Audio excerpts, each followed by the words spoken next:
नम शिवाय दर्शक बंधु मुक्तेश्वर राष्ट्र यूट्यूब चैनल परिवार को आपण को स्वागत।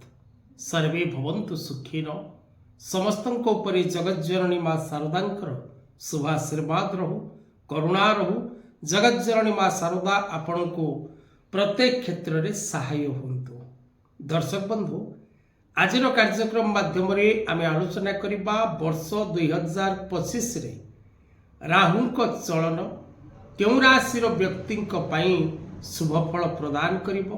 राहु चलन क्यों राशि व्यक्ति जीवन में सुख सौभाग्य भरिबो। कलिजुग एपरी एक ग्रह राहु जो ग्रह आपण को राताराति कोटिपति करिवार सामर्थ्य रखि थाए। राहु एपरी एक ग्रह जदि आपणकर जन्मकुंडली मध्यरे आपण को कष्ट दबार थाए तबे शनि पीड़ा ठारू मध्य भेरी डेंजरियस राहुर पीड़ा। राहु एपरी एक ग्रह मनुष्य को रंकरु राजा करिबा एवं मनुष्यर जीवन को संपूर्ण भाव में नष्ट करिबारे मुख्य भूमिका निर्वाह करिथाए। राहु एपरी एक ग्रह जो ग्रह अत्यंत चालाक चतुर एवं व्यक्ति विशेषर मेधा शक्ति को धी शक्ति को कंट्रोल करिवार कैप्चर करिवार पावर मध्य राहु निकट रे थाए। राहु ग्रह चाहिए आपण को शुभ फल प्रदान करिवे, राहु ग्रह चाहिए आपण को बर्बाद करिवे, एथिरे तिले मात्र संदेह नहीं। तबे वर्ष 2025 रे राहुंकर चलन क्यों राशि व्यक्ति जीवन में समस्त प्रकार शुभ फल प्रदान करिवारे सहायक हबो। चारि राशि व्यक्ति जीवन में राहुंकर गोचर फल अत्यंत शुभ रहिबो। जहा किछि आपनक निकट रे उपस्थापन करा जाउछि ताहा समस्त शास्त्र सम्मत ज्योतिष शास्त्र अनुसार राहु जो राशि गोचर रे जो स्थान रे रहिले शुभ फल प्राप्ति हुए सेही राशि विषय रे आमे आलोचना करिबा। तब दर्शक बंधु 18 मई 2025 राहु चलन करिवे मीन राशि कुंभ राशि को वक्र चलन करी कुंभ राशि रे प्रवेश करिवे। राहु और केतु ए दुईटी ग्रह सदा सर्वदा वक्र गति रे चलन करंती। एमानकर मार्गी चलन न थाए।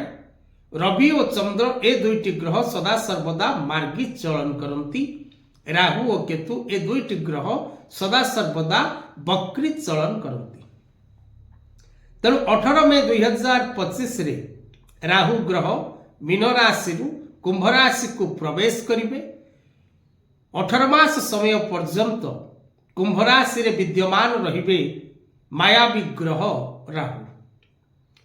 तेणु राहुंकर एही गोचर क्यों राशि व्यक्ति जीवन में शुभ फल भरिबो।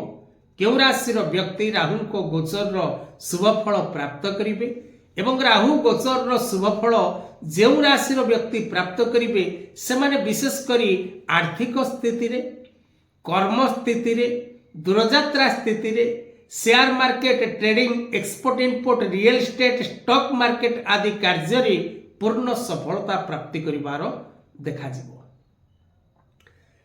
जो माने विशेष करी पॉलिटिकल सेक्टर रे अछंती, मीडिया सेक्टर रे अछंती, उच्च पद अधिकारी प्रशासनिक क्षेत्र रे अछंती, सीबीआई सेक्टर हो, कोनसी प्रकार रो हाई रैंक एडमिनिस्ट्रेटिव सेक्टर रो पोजीशन रे आपण अछंती, एसपी अछंती बा कोनसी प्रकार कलेक्टर अछंती बा कोनसी जिला अधिकारी आपण अछंती एडमिनिस्ट्रेटिव सेक्टर रो, तेबे आपण को पई नूतन पद पदवी प्राप्त करेबारे राहु ग्रह साहाय्य करिवो।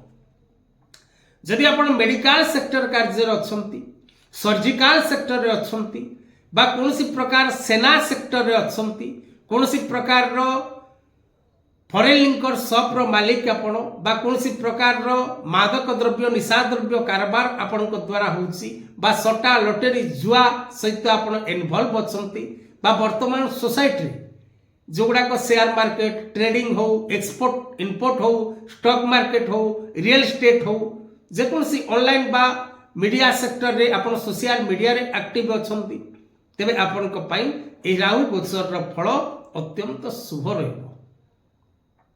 तेबे से भाग्यशाली 4 राशि किए कारण ज्योतिष शास्त्र दर्शक बंधु प्रमाण करे जे जदि आपण को राशि रु राहु ग्रह तृतीय षष्ठ दशम और एकादश भाव रे गोचर करती तेबे आपण को शुभ फल मिलता है। तेणु 4टी राशि व्यक्ति राहु गोचर रो पूर्ण शुभ फल लाभ करिवे। प्रथम राशि मेष राशि, द्वितीय राशि वृष राशि, तृतीय राशि कन्या राशि, चतुर्थ राशि धनु राशि। ये 4टी राशि व्यक्ति राहु को गोचर होबा द्वारा अत्यंत शुभ फल लाभ करिवे। राहु गोचर क्यों क्यों राशि की अशुभ ताहा द्वितीय भाग कार्यक्रम रे आमे जानिबा। तेबे राहु चलन दिवस रे ए 4टी राशि मेष वृष कन्या और धनु ए 4टी राशि व्यक्ति महादेवंकर दर्शन करिबा, भिक्षुक व्यक्ति विशेष मानकु एवं काउ कुकुरं को भोजन दबा एवं छोट निराश्रय पिलांकु साहाଯ୍ୟ और सहयोग करिबा, वैधव्य विधवा स्त्री लोक मानकु कौन सी प्रकार रो साहाଯ୍ୟ करिबा एवं विशेष करी जदि आपण को घर पाखरे कौन सी हरिजन बस्ती अच्छी कौन सी शबर बस्ती अच्छी कौन सी विशेष करी पूर्वरु प्रायतः विशेष करी उपलब्धि थिला जोटा को चंडाल भोजन आगु करा जाउथिला। तेणु जदि चंडाल संप्रदायर व्यक्ति आपणकर भेट हुअंती तेबे सेमानकु वस्त्र भूषण दक्षिणा भोजन जहाँ आपणकर सख्य ताहा निश्चित भाव रे दान करबा को भूलिबे नहीं। गोमेद रत्न धारण करबा, नमः शिवाय मंत्र उच्चारण करबा, ओम ग्रांग राहुवे नमः मंत्र उच्चारण करबा, माँ सरस्वती बा माँ सारलांकर आराधना करबा आपण को पई अत्यंत शुभप्रद। तेबे दर्शक बंधु आज कथा वस्तु को एठी रखिबा। जय जगन्नाथ।